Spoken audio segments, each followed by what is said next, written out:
Hello everybody, welcome back to my channel. Today I will be showing you a really cool studio behind the scenes photo shoot that is in collaboration with Retouch for me. It's an AI editing software that is going to offer you guys a really nice discount if you stick around towards the end of the video. First part, I'm going to be showing you how I did the photo shoot, how I set everything up and why I did it the way I did. And then for the second part, I'll be showing you how I edit the photos using the software and how much time it saves me. So make sure to stick around. I'm excited to see the photo shoot and let's get right into it. We are going to be looking and diving into a photo shoot that I've recently done in New York. It was a really cool photo shoot and I had a very strong idea of what I wanted. However, it didn't really come out the way I expected it to. So basically the idea behind this shoot was to have this really strong black and white theme of clothing.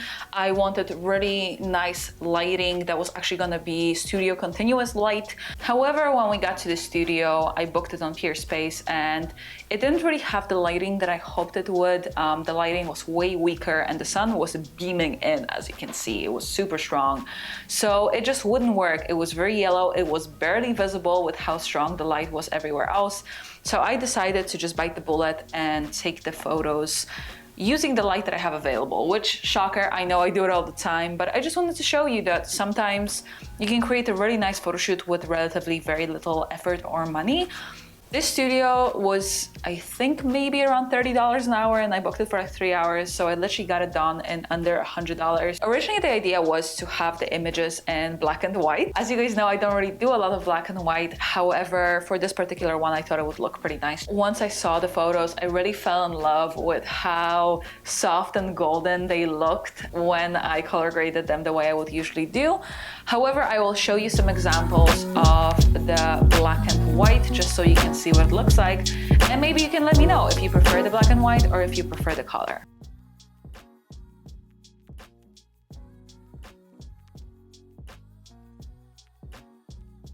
So the only light modifiers, as you see here, that I've used in the shoot are the whiteboards and the blackboards. I will be showing you a little example of how much the soft diffusion helps with your images.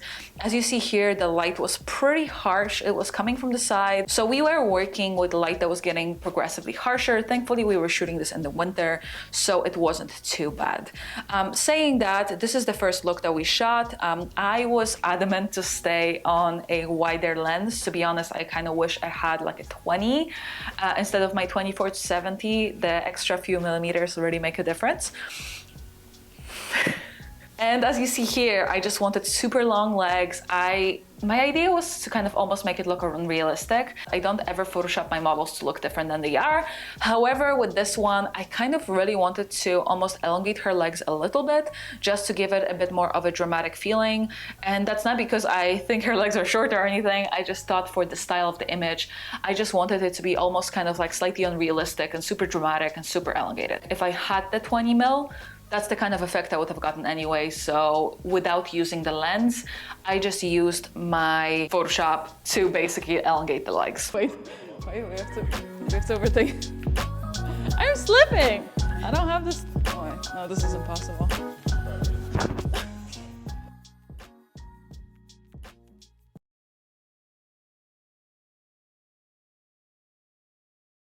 After the first look, we had this really minimalistic second look, and I had this very weird vision. Again, I was going for very weird angles, something that is a bit more out of my comfort zone, and I had the idea for this pose, and as you see, I'm going to be demonstrating it. A lot of the time when I work with my models, I make sure that if I have a specific idea in my head, I do it myself first, because it's easier for somebody to visualize what I'm doing or what I'm asking them to do if I do it myself first. Obviously, I look nowhere near as graceful as my models. However, I think we kind of communicate enough to get the idea. I really love how the shot came out. It was very uncomfy for the model for sure. It wasn't super nice to be in it, so I made sure to kind of be quick about it and just, you know, get it over and done with as soon as I could, because you don't want your model to be in pain and to be uncomfortable, because if you put her in that spot, it's going to be harder to get the images you want. The main thing to keep in mind when taking photos like this is to work with the light. As you see, the light can change quite quick and it can go from one side of the room to the other. It changes angles and so on. As you see here, we had very, very strong lines because of the windows. So I had to make sure that wherever I put my model, she is going to be in the sun when it comes to her face. Anything else is not really a big issue. If the line is maybe across her chest or across her tummy, that's totally fine. However, when it comes to photos, you really have to make sure that there's no harsh lines on her face because it's just gonna look a bit silly.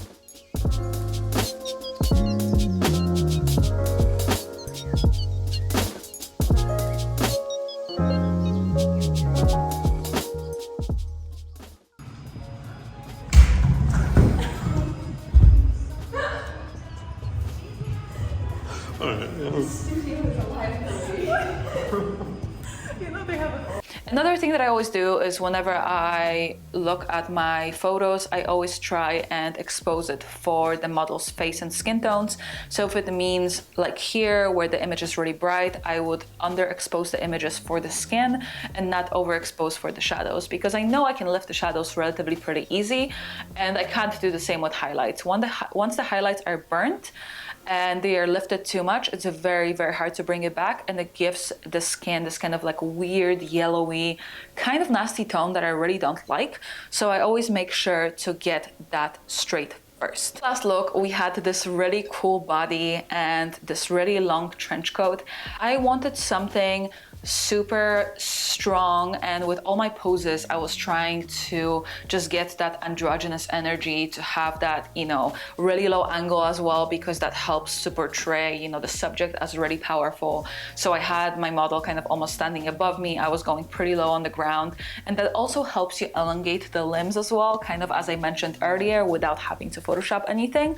So it was definitely helpful to be pretty low on the ground, or, you know, just shooting from lower in the ground, and having legs a slightly bit more towards the shot as well, because usually when I do that, when I have my legs towards the shot, it makes them elongated. I usually try and get my model to, instead of standing straight, turn a tiny bit, maybe 45 degrees, to have that leg more towards me. As you see here though, whenever I pose my models, I always try to avoid having any straight angles in my body. I always want to make sure that I add angles to any limbs that are in the photo.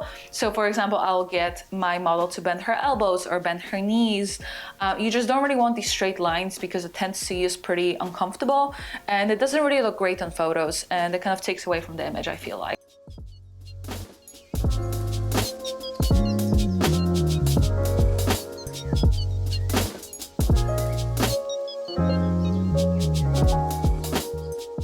So whenever I take photos like this, I always make sure to have some sort of an angle in the body, to have a different angle of the face versus the rest, you know, pulled down shoulders as well, nice flared out elbows and bent knees, because it always helps.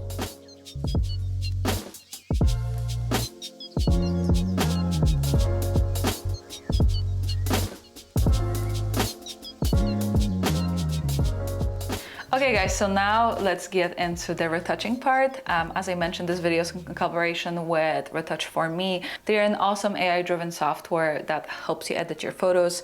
I've been using their retouching software for approximately almost a year at this point, and I really love it. Most of the photos that you see on my website are edited using the software. It takes me minutes, and I think one of the reasons why I switched from using retouchers to using this is because, to be honest, I'm super unorganized, and it takes a while to get these photos selected and done, and I'm usually very last minute with it. So when it comes to retouchers, you usually have to submit the photos, wait a few weeks for them to be done. It's a really slow process that I usually just don't have time for because I'm a mess. So, okay guys, so this is the photo that I'm going to edit for you today. I will be using the software Retouch4Me. I have a bunch of plugins that I use on a regular basis, and I'll be showing you how I use each one of them. You will see how quickly it takes me to edit a single photo, and I think for me it's a massive plus being able to edit this quickly, especially when I'm on deadlines, which is pretty much almost always. So having that option of having a program like this is super helpful. So we're going to start here, and we're going to go into Retouch4Me. We're going to go into Heal. That's what I usually use first. If my model has any imperfections or, you know, spots or anything like that, I want to get rid of them first and then move on to other things. So we're going to start with Heal, and here we're going to have the software run it. As you see here, it just shows you the progress. You can select auto if it's a close-up, half body or full body. We're gonna keep it as a close-up, it's fine. So here's the original. As you see here, it removed the little mole. To be honest, for the sake of this video, I'll just keep it out. Usually I don't really edit stuff like that out of the skin because I don't think it's necessary, but it's not the biggest deal. If you do want to bring it back, you can just use the eraser here and just click on this, and then it's going to be back where you want it to be. And then you can adjust sensitivity, which is also great. So it picks up more and less spots. So if I wanted to pick up a bit more spots, I will just do that, and it cleans up the skin pretty well. So we're going to apply. Okay, next step that I'm going to do is use the Dodge and Burn. That's usually what I use next. I find Dodge and Burn to be super helpful. It cleans out the skin so nice. It's kind of like a mix of Dodge and Burn and frequency separation almost. And it looks so, so beautiful. And it takes literally, as you will see, maybe 30 seconds to run, which is insane. What I love is the fact that you have the blend option, so you can choose how much of it you want in your photo. If you want to go a bit heavier, you can use it heavier. If you want just a tiny bit, you can adjust that as well, which is really, really nice. So here, as you see straight away, chest, massive difference. The way it like smoothed it out, but you still have a bunch of texture. I really, really like, and as you see here, skin, also really, really nice. It did remove the mole again, and as I said again, I will just keep it out for the sake of this video. So as you see here, and this is a blend 200, so as you see, we can go back and adjust as we please. I will also show you the preview. This is what the mask looks like at blend 86, so it shows you the areas that it actually dodged and burned, which I think is pretty awesome to see what the progress is like. And if we go up into blend 200, as you see, it's way more intense. So again, it just kind of depends on what the blend is like. Again, you can kind of adjust, but as you see here, it does a really great job. And again, you kind of have a lot of texture still, so you're not losing detail, and it doesn't make it look blurry, which is the biggest problem with a lot of these programs otherwise. Next thing that I'm going to do is I'm going to go here and add a skin tone layer, because as you see, she has a tiny bit of redness on her nose, a little bit around her face. It's not too much, but I feel like it will be pretty helpful to have that software fix it for us.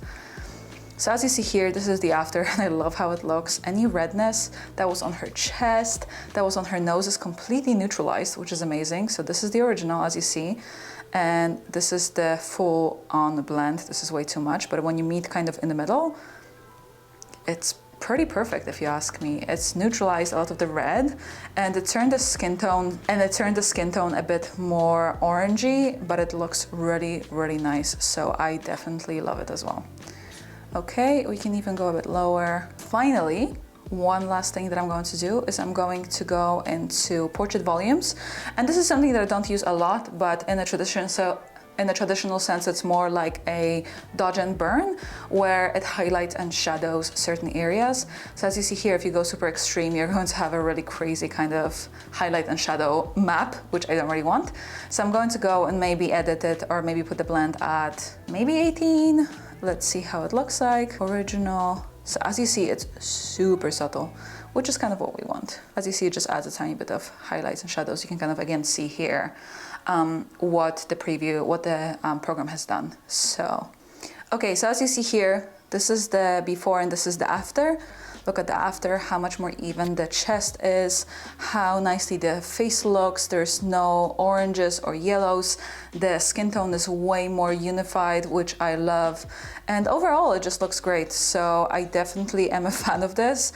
The whole edit took me maybe 3 minutes, and maybe a few minutes longer just because I was explaining it to you guys. But if I was doing it by myself, the entire edit will probably take me like around maybe a minute and a half. And then if there's any final changes, I can of course adjust the image myself. But other than that, I have everything ready. So pretty impressive. I love it. I will be using it till the day I die, unless something better comes along. But so far, it's been the best thing that I've ever found on the market, and I'm really, really impressed with it. As I mentioned at the beginning of the video, Retouch for Me is giving me a discount for you guys. It's going to be a 20% discount code with the link that I'm attaching here.